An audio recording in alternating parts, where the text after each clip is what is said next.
Endeavour ISS, this is JSC PAO. How do you hear me? Rob, we have you loud and clear.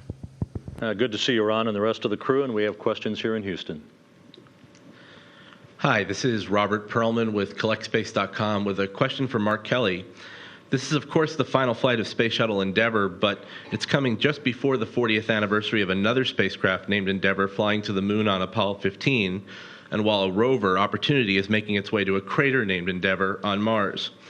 With that in mind, how would you place your mission and the missions of Space Shuttle Endeavour into the larger context of humanity's space exploration endeavors? Well, there's also a ship going around Australia right now commemorating the ship Endeavour that did one of the first voyages to circumnavigate Australia. So, you know, it's pretty significant. The Space Shuttle's been the workhorse of the U.S. space program for over 30 years now, and it's been an incredible success. We've never built anything that can do what the Space Shuttle can do, carry that tremendous mass to orbit, bring stuff back, do spacewalks, robotic operations. I mean, it's what literally built the space station. So to retire the Space Shuttle is pretty significant. In the last flight, you know, it's bittersweet, but I think it's time, you know, that we move on and do something, you know, equally exciting. Build a new vehicle and maybe go to new destinations. Thanks. And for Mike Fink, you'll soon hold the record for the most time in space by a U.S. astronaut, but by the all-time list, you'll still rank, I believe, 20th behind 19 Russian cosmonauts. As our longest traveled space explorer and an experienced space station crew member, do you feel there's a value to extending the length of individual crew members' ISS expeditions for going in preparation for going further out into the solar system? That's a great question. It's certainly an honor to get a chance to fly up in space, and you know, especially for long periods of time. And I think any records that are happening now, even the greatest, you know, on the Russian side of 804 days, that's all going to be long forgotten when humans really start to explore the solar system, especially with some of the new vehicles that NASA's going to come up with. So it's I think in preparation for that, you know, 6 months at a time, it seems to be what seems to be working now for the space station. Anything longer than that's going to be a little bit tougher, but I think we can live up here relatively indefinitely. You know, a year mission's not out of the question aboard the space station. It'd be a lot more interesting to spend a year going to Mars, however. This is Gerhard Daum with the German Space Agency and Space Export Association. Question for Box. You are the prime operator of the SMRMS. What was your most challenging robotics task, and what was it like working at the robotics station in the cupola with that view to Earth? Well, Gerhard, I'll tell you what. The cupola was everything that I had heard from other people times 10.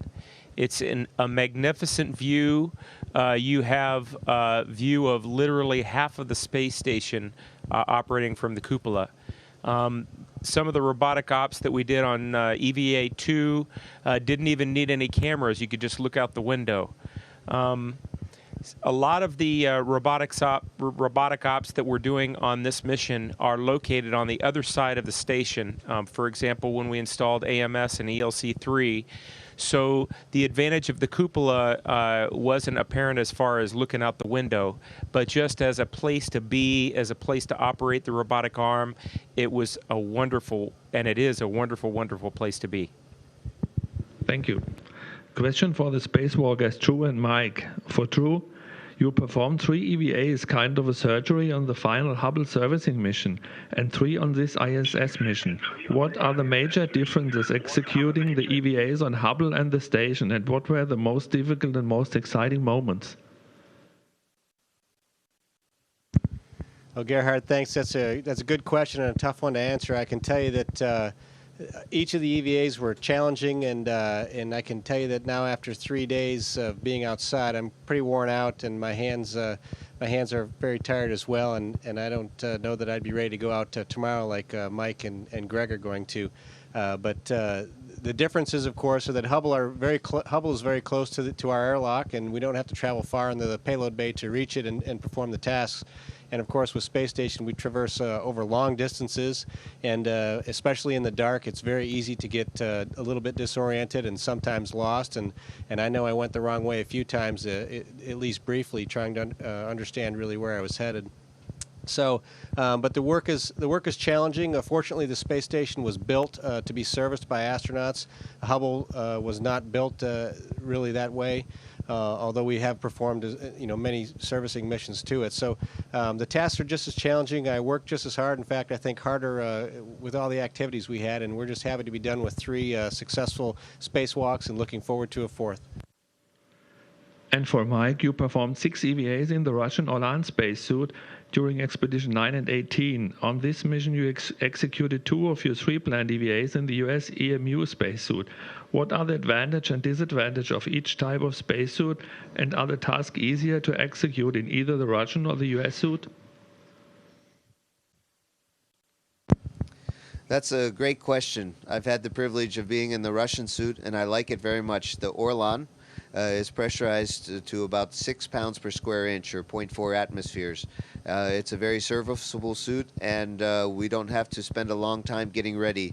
The pre-breathe time is relatively short. And the American suit is more mobile because it runs at a lower pressure, but that means we have a long pre-breathe time, and it takes a longer time to get ready. However, both suits are great for what they do. It's great to go out in space and go on a spacewalk, but I think every spacewalk that I've been on is really tough. Spacewalks are not easy at all. Hi, Denise Chow at Space.com. A question for Mark Kelly. The past 2 days, NASA has made some big announcements in terms of a development plan for a vehicle for deep space exploration and a sample return mission to an asteroid. And I was curious as to what your reaction was to the announcements. Well, we didn't see. I mean, we don't have a lot of time to look at a lot of news here. We did get the announcement on the multi-purpose crewed vehicle that Lockheed Martin. Originally it was Orion, and now it's that design is going to be used to hopefully one day come back to the space station and do some other things. So we're pretty excited about it. Within the astronaut office, I worked Orion stuff before I was assigned to STS-134. I think it's a good vehicle, it's a good design, and hopefully folks from our office will be flying it one day. And a question for Ron Guerin. What has it been like living on the space station with the construction pretty well complete, and also before Dmitry, Katie, and Paolo left? What was it like being on the station with the pretty full house? Well, I was here 3 years ago, and it was a big place then, and it's a even bigger place now. It's a wonderful place to live and work. It's a wonderful perspective we have on the planet up here, and the science that we're doing on board, I think is really going to make a big difference on the Earth. I think when I was here last time, we were just getting the science going, and it's really starting to ramp up now. And we've got world-class laboratories throughout the complex here that are really going to, I think, make some breakthroughs. And it really, this is a tremendous investment in the future of our planet and the future of humanity, and it's really neat to be a part of that, and to see all these years of construction finally, the result of that coming to fruition is really nice. Mark Carreau for Aviation Week. I have a question for the shuttle crew. I'm wondering how much professional responsibility, even pressure, you feel to do all you can to place the space station in the best possible footing before the shuttle retires.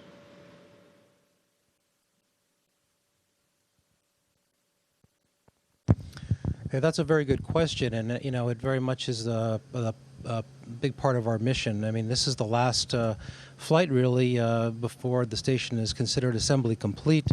Much of what we have up here, we're bringing some logistics, but we've installed some external spare equipment, during this mission, and the whole point of that is to make sure that there's longevity for the station without the shuttle for many years to come, hopefully to 2020 and well beyond. Without the shuttle, as Mark mentioned earlier, It's very hard to bring things up that go externally and bring things down, and there will be the possibility to do spacewalks, of course, from the airlock in the station, but the servicing of the space station is going to be more difficult. And although we do have other vehicles from other countries, ATV and HTV and Progress for supply, bringing things down that are not working to figure out how to repair them or how to improve them will be a little more difficult. But this is very important, and it's really the point of everything we're doing now is trying to make sure the space station is well positioned to handle a full crew of 6 and enable it to do the science that it's designed to do. That'll carry us forward. Hi, it's Bill Harwood with CBS News, and Greg, you can keep the mic. I'll ask you this question. We were talking the other day about how it's been 27 years since the space station program was approved, and I remember talking to Bill Shepard in the early 90s about the wall of EVA and all the concern about doing this, and you guys are getting ready to do the last shuttle EVA in all that time as assembly comes down. Can somebody, reflect on the how far NASA has come in developing this EVA capability that you've used to build the station?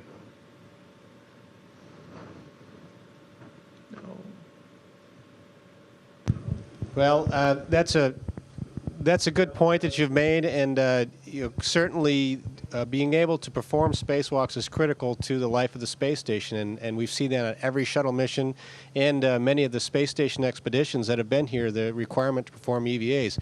If we didn't have that capability, the station certainly would not be able to last as long as we plan for it to last. And also, I think that the capability to do spacewalks has something to do with certification longer than what original plans are. So to be able to maintain that's just a part of life, to work and live in space. We will always have to have the ability to go out and put our hands onto objects, and we've certainly seen that, and I can reflect back on the Hubble Space Telescope. It would never have lasted as long as it has, nor would it have will it last into the future without the assistance of humans in the loop with tools in their hands going out to perform the work, because number one, many of those tasks are critical and have to be performed in very short order, and we just don't have the capability right now with robotics or other devices, any other capability to get out there and get the work done. So the spacewalking is critical. The ability to get outside and do the work is important. And on the last EVA, for EVA 3, of course, we tested out a new protocol, pre-breathe protocol, which allows us to have sort of a normal morning, spend less time on oxygen masks, and be able to get outside without the additional pre-planning that we've had in the past that required camping out in the airlock overnight at a reduced pressure. So the capabilities are important for the longevity of space station, and folks back at the centers on Earth have been working to advance those capabilities and expedite our capability to get outside and do the work that we need to do when it's required. Let me ask Mike Fink a related question, if I could. On Friday, you guys are going to go over 1,000 hours in EVA time during assembly of ISS, or more than 40 days, which is either an incredible milestone, or maybe it's just a trivial milestone. I don't know. How do you look at that, 1,000 hours of EVA time? Thanks.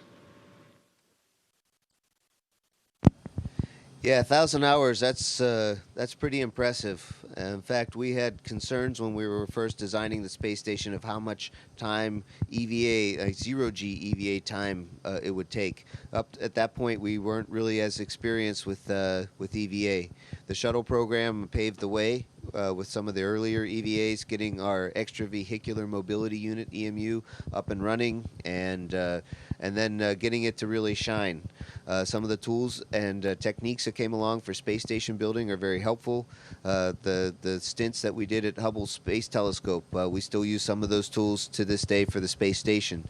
So we've really come a long way with spacewalking. We've learned a lot from our Russian partners, and they've learned a lot from us.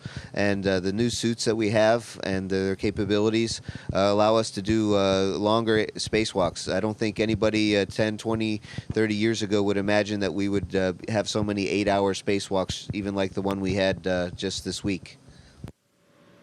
It's Chris Baltimore with Reuters. Question for Commander Kelly, or perhaps for Mike Guerin. Springboarding off of Mark Carrow's question about the station and the retirement of the shuttle fleet. Retirement of fleet means that we're losing quite a bit of capability, and just wondering what your assessment is in terms of whether the space shuttle is ready to make this transition. And if there are concerns about the kinds of capabilities that won't be in the toolbox in future years. Well, I think you mean the retirement of the space shuttle and a transition to the museum. If that's what you're referring to, it'll be a little bit more difficult. ATV, Progress, HTV provides certain upmass capability. It's not what the space shuttle can do. It can't bring anything home that you can reuse. So it's going to be. It'll be a challenge. It'll be a logistical challenge for the folks that manage the space station program, but they've planned ahead, and we'll be able to handle it. And we're going to have a very capable space station, and the crews on board are going to be able to contribute in a robust science program. So it's planned to work out, and I think it will.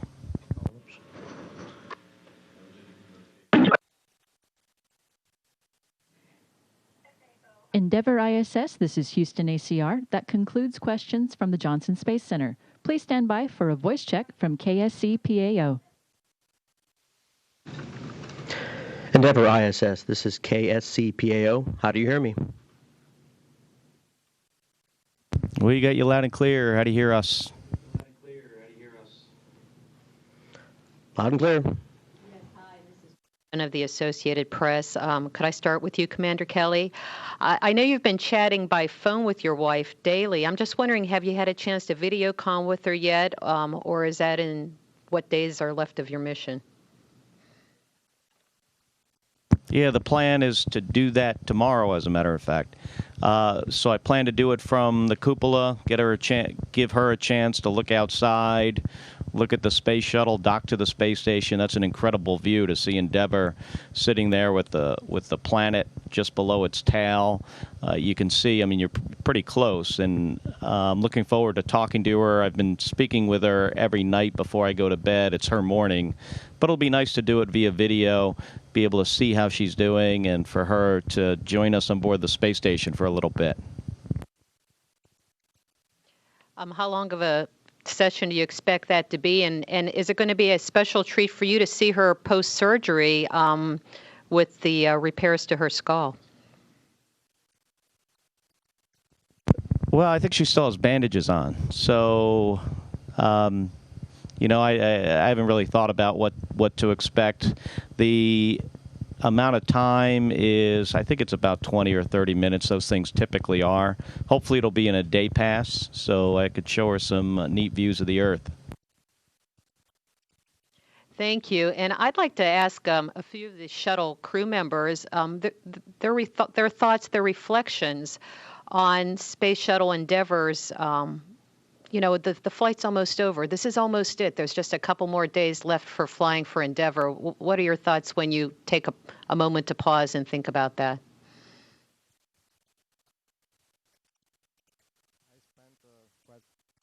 I spent quite a lot of time before going to sleep looking out of the cupola, and Endeavour is there waiting with the robotic arm deployed. This is my first opportunity to fly on the shuttle, and I need to say that it's a great machine. It performed extremely well, and same thing with the robotic arm. I'm very pleased, and it has been a unique experience for me. Happy to be here.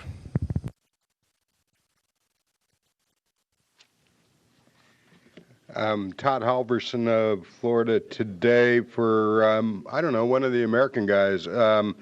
You guys are on the cusp of being able to declare victory, assembly complete on the USOS, and I'm wondering if you could rate this accomplishment and where it stands in the history of human engineering achievements.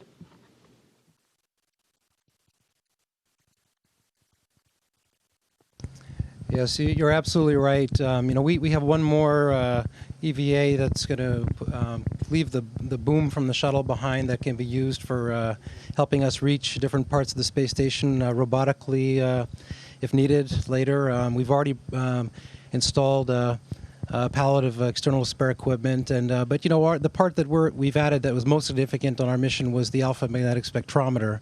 And you know, this is an amazing scientific instrument that really has the possibility of making some untold discoveries about the nature of our universe. So this is really fascinating and a really big contribution, I think, to the space station. But the space station itself, you know, it's unbelievable. I mean, it is a million pounds of modules and hardware and scientific equipment and laboratories and you know, we've had 12 people up here until the last Soyuz crew just left, and it's an amazing, busy place with around the world operations, control centers, and I think the things that are going to be done up here over the next several years are really going to push us far into the future. It's really our doorstep to the future and to exploring the rest of the solar system and beyond. So I think it's something we really should be proud of.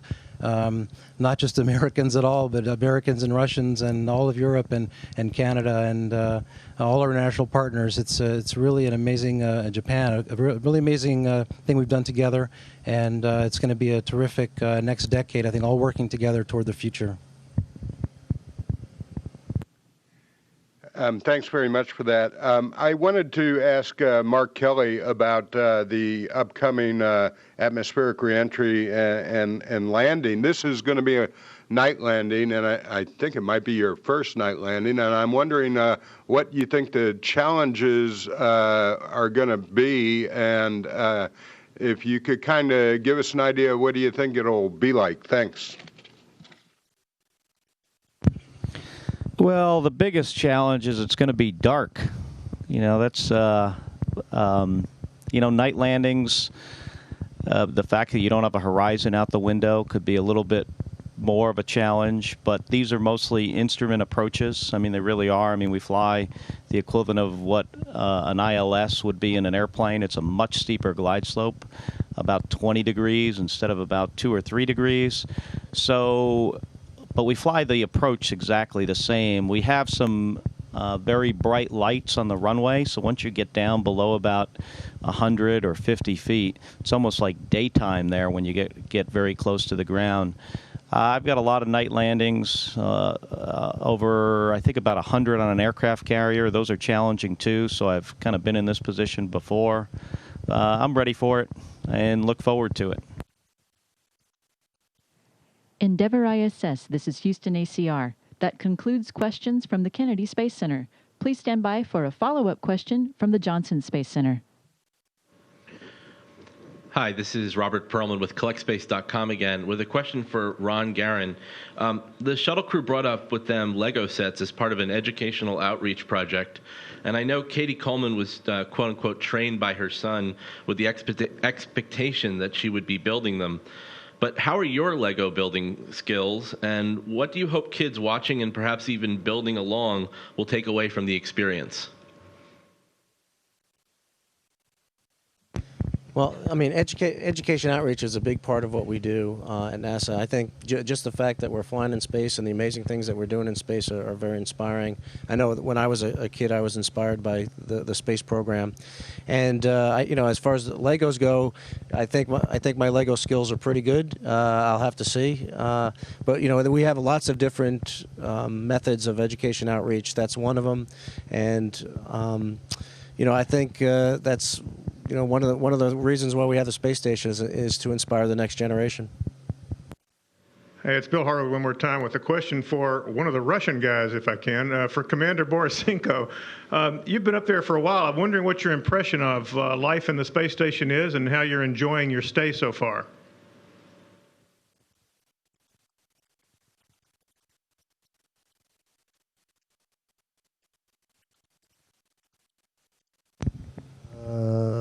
Я буду отвечать. Я отвечу по-русски. I'll be answering that one in Russian. Наша жизнь на станции — это Our life here on the station is the life that's filled with work. We're on duty 24/7. Even when we're asleep, we're always ready to quickly respond to whatever situation that may occur.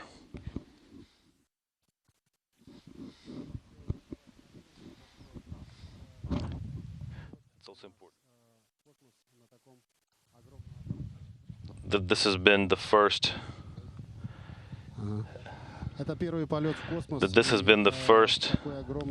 space flight of such an important vehicle. Such an important vehicle, this is a space station, is really hard to maintain by the capabilities of just the two folks. And so the folks that were waiting for us here, a previous increment, took us from the zero cycle all the way through all the elements of handover, and so we're not rookies anymore, and the station has become our home. And we're here to welcome and be happy to have any guests that may come and visit, and we're here to share their experiences and also extend ours to them. So we appreciate that. Endeavour ISS, this is Houston ACR. That concludes questions from the Johnson Space Center. Please stand by for a voice check from ESA.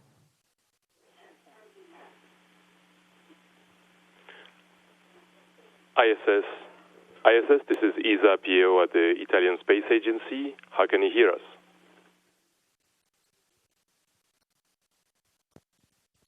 We hear you loud and clear. And this is now first question for Roberto Vittori.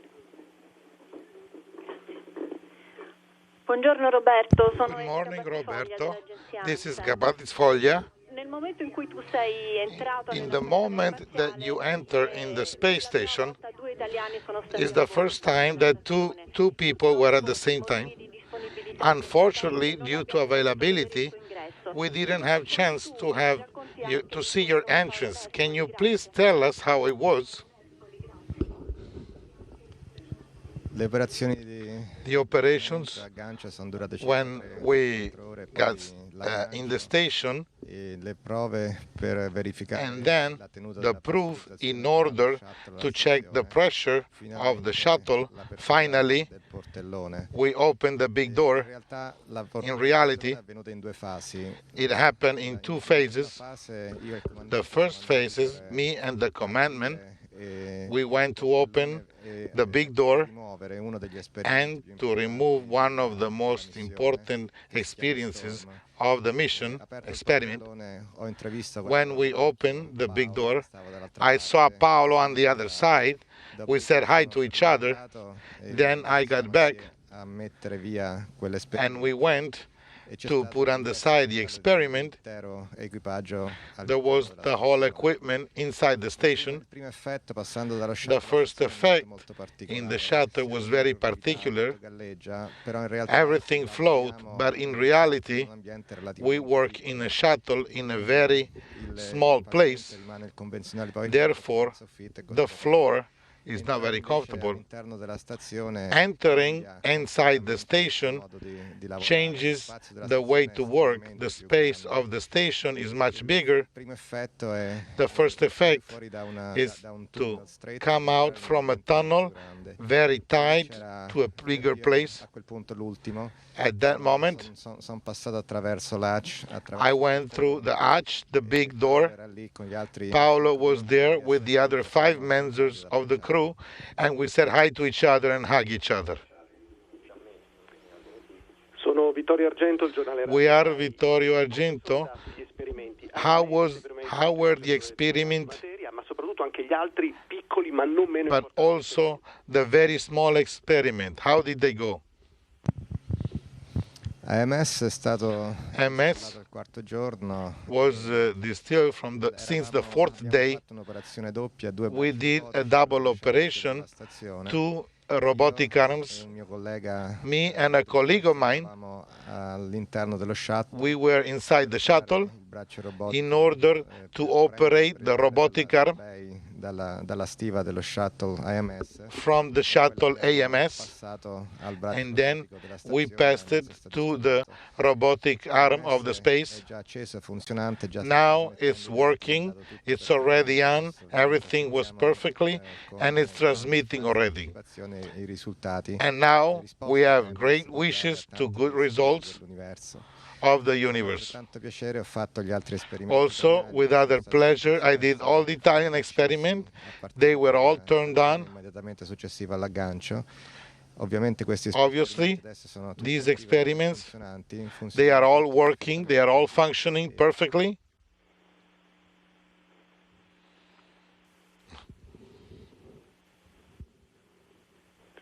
We should get the signal back now. Okay, we can start asking questions again. Mario Silioni della Rai TG. Mario Silioni from Rai TG2. I would like to talk to Vittori. You are already a veteran of the spatial missions. Does that cause you a lot of emotions when you are up there, or it's like going to the office on a daily basis? This is my third opportunity. Two before in 2005, the very first time on the shuttle. Every mission is a unique experience, especially with the particular of the Soyuz. Right now, I am waiting. The space station means it grew up a lot since last time I saw it in 2005. It doubled, twice as much. I can tell you that the majority of the components are made in Italy and in Europe. Therefore, the Columbus. I also work inside the PMM that was exclusively constructed in Italy. It also went through the Italian industry. It's a big jewelry. It's a unique opportunity to see the land in a context that before was not possible. You can see with this unique balcony the land. Every mission is unique. Every mission has unique tasks. This particularly experience with the shuttle was also beautiful and also unique.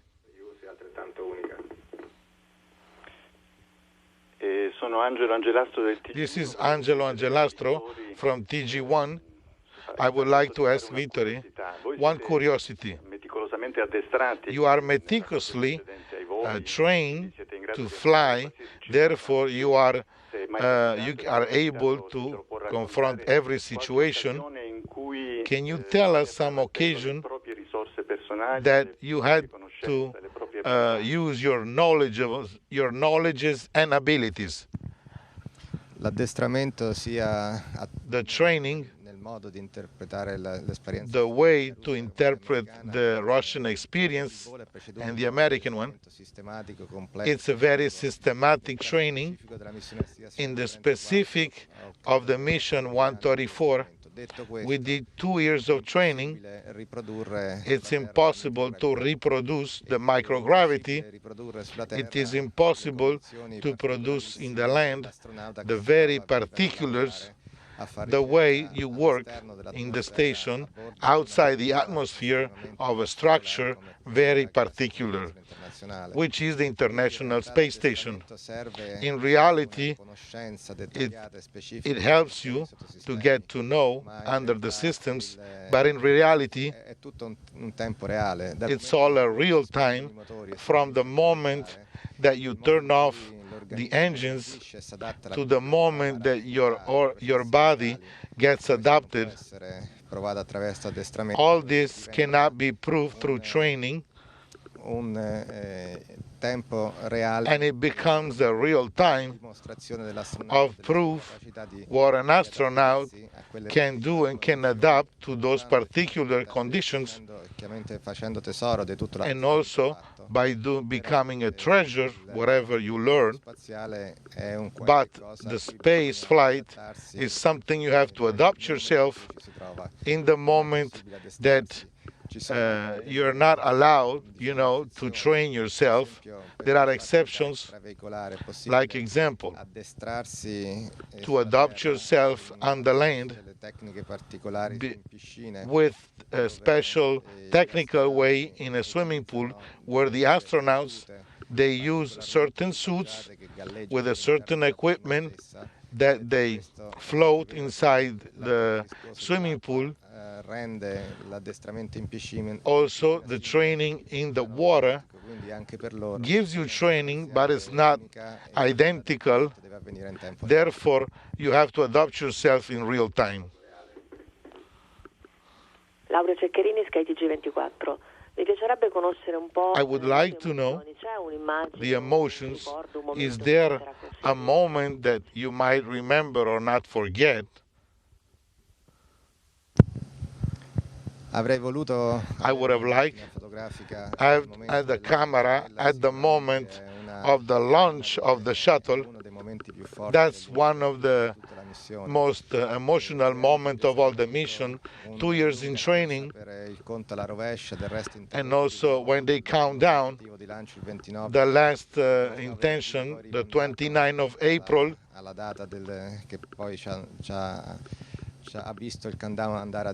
then the countdown went to zero. In that very moment, I would have liked to take a picture, but it was not possible because we are in conditions that are very extremely particular. We are sitting vertically, but if I would have a chance in that very instant, you know, the moment of the launch of the shuttles, which is characterized, it's like a big kick when the engines get on, turn on. It is also very impressionist. The 2 or 3 minutes make a lot of big impression. And also the visibility, because we are looking towards the sky. If there are clouds or things with the tail of the eye, we are just going towards the sky. The other very moment, very particular, it was in the space when the engines turned off, and this progressive race that brings you from 0 to 25,000 kilometers per hour, it transforms you in a calm, and everything around you starts to floating. This is one of the moments that makes impression. But at the end, I can tell you moments, there's many of them. But inside the reason, it makes an incredible effect from how you see the land from the space. When we are in orbit, we have chance to see backward our blue planet. Pina Piccirilli per conto di Giovanni Caprara, il Corriere della Sera. This is Corriere della Sera. What impression did it make you to celebrate in the space this particular fact, like 150 years?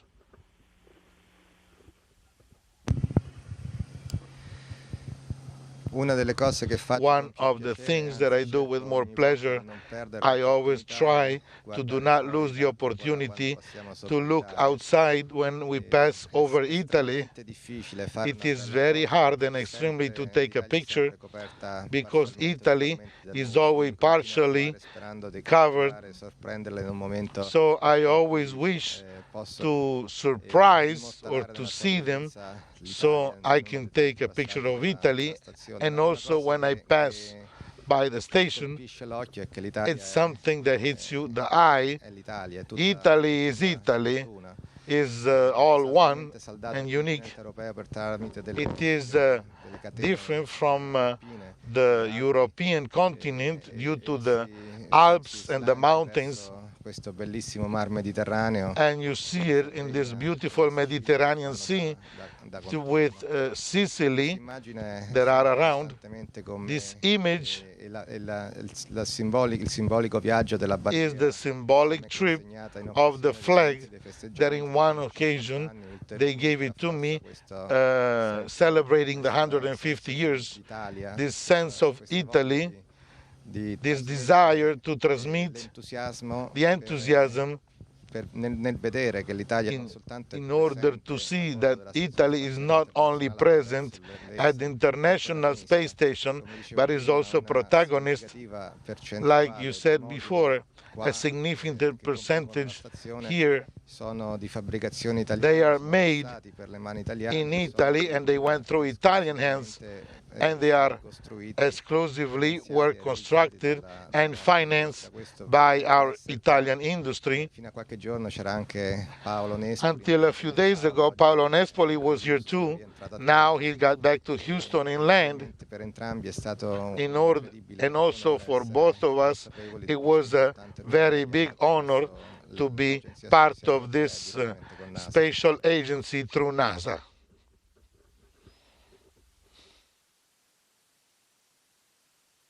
Endeavour ISS, this is Houston ACR. Thank you. That concludes the event.